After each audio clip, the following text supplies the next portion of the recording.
Merci, Monsieur le Président, Madame la Ministre, Monsieur le rapporteur, Mesdames et Messieurs les députés, mes chers collègues, nous y voilà. La France va inscrire dans sa loi le père facultatif et permettre la venue au monde d'enfants sans père. Mais qui êtes-vous pour vous permettre une telle mutilation? Est-ce à dire qu'un père est inutile? Assumez de dire qu'un père n'est pas nécessaire. Assumez de dire que vous ne devez rien à vos pères. C'est précisément cette société-là que je ne veux pas. Celle qui dit qu'elle se fait toute seule. Celle qui dit que l'autre n'est pas nécessaire.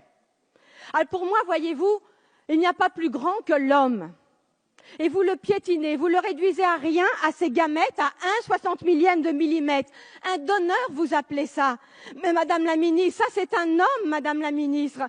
C'est pas un donneur, c'est celui qui porte et qui élève et qui soulève des montagnes pour son petit. Celui qui l'élève jusqu'à lui, celui qui le soigne et l'encourage.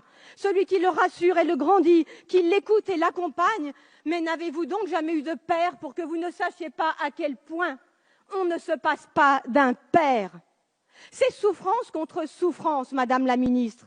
Il ne faudra pas dire « cette France-là a été humiliée ». Vous avez choisi d'en apaiser une en jetant de l'acide sur l'autre. C'est souffrance contre souffrance, je vous l'assure. Bien sûr, une mère peut faire ça. Évidemment qu'une mère peut tout faire. Et alors? Faut-il donc séparer et supprimer les pères? C'est ce que vous faites, Madame la Ministre. C'est ce que vous faites, Mesdames et Messieurs les députés. Et j'espère que vous aurez conscience de la société d'élimination que vous créez. J'idéalise les pères, me dit-on. Mais n'idéalisez-vous pas les mères? 30% des maltraitances sont dues aux mères. Nous devons légiférer pour un corps social. À force de Nous devons légiférer pour un corps social. Et à force de légiférer pour des catégories, des groupes et des sous-groupes, chacun tire de son côté, c'est la loi du plus fort. Vous créez les communautarismes contre lesquels vous prétendez lutter. L'enfant est le témoin privilégié de la force de l'homme. Et lorsque l'homme devient père, cette force se transforme au service au plus petit. Lui seul peut apprendre ça à l'enfant et conjure ainsi la loi du plus fort. Et vous choisissez de faire sans eux, de ne prendre d'eux que ce qui vous intéresse, leurs gamètes, et de jeter le reste. Mais l'homme est un tout, Madame la Ministre. On ne prend pas que ses gamètes et jeter le reste. Il n'y a pas plus noble que l'homme, et seul l'homme nous montre que servir est l'acte le plus noble qu'un être humain puisse accomplir. Votre loi, Madame la Ministre, est criminelle. C'est souffrance contre souffrance. Il ne faudra pas dire cette France-là a été humiliée. Votre loi, c'est s'offrir un être humain. On ne s'offre pas un être humain, Madame la Ministre. Un être humain n'est ni un objet, ni un projet, ni une promesse de campagne. Votre loi, loin d'abolir les inégalités, votre loi les aggrave. Votre loi soulève des questions de marchandisation du vivant, d'eugénisme, de sélection, le dévoiement du sens de la médecine et la voie du design de l'enfant parfait comme nous le voulons que vous déverrouilliez. Au-delà des bornes, il n'y a plus de bornes. Ce n'est pas le droit qui refuse un enfant à ses femmes, c'est la biologie. Il n'y a ni discrimination, ni inégalité, et vous le savez très bien. L'affirmer à longueur de médias, c'est mentir et manipuler l'opinion.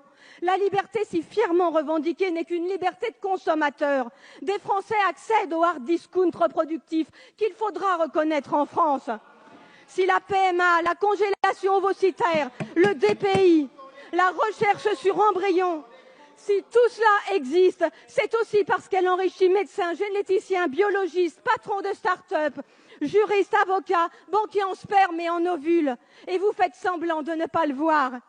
Aider l'autre, voyez-vous, et vous le savez, c'est l'aider à accompagner ses limites. C'est l'aider à accepter ses limites et vivre avec. Ce n'est pas dépasser le possible humain. On ne peut décemment pas destituer la figure paternelle au motif que des nouvelles familles apparaissent.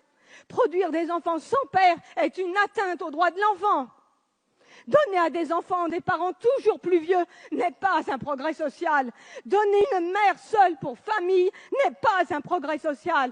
C'est antinomique avec votre plan pauvreté, antinomique avec vos politiques d'aide à la famille. Et vous le savez très bien, comme vous savez que ce qui est vrai aujourd'hui n'est pas vrai demain, comme l'amour ou l'intention. Vous savez tout cela, mais vous cédez à la société gouvernée par ses seuls désirs. Vous cédez à la société gouvernée par zéro frustration et vous cédez à cette conquête de droit à l'infini, comme si la liberté s'y trouvait, quelle leurre. Vos arguments nient le bon sens. Au nom de tous les enfants qui ont manqué de père. Je suis obligé de couper le micro. Je vous en prie.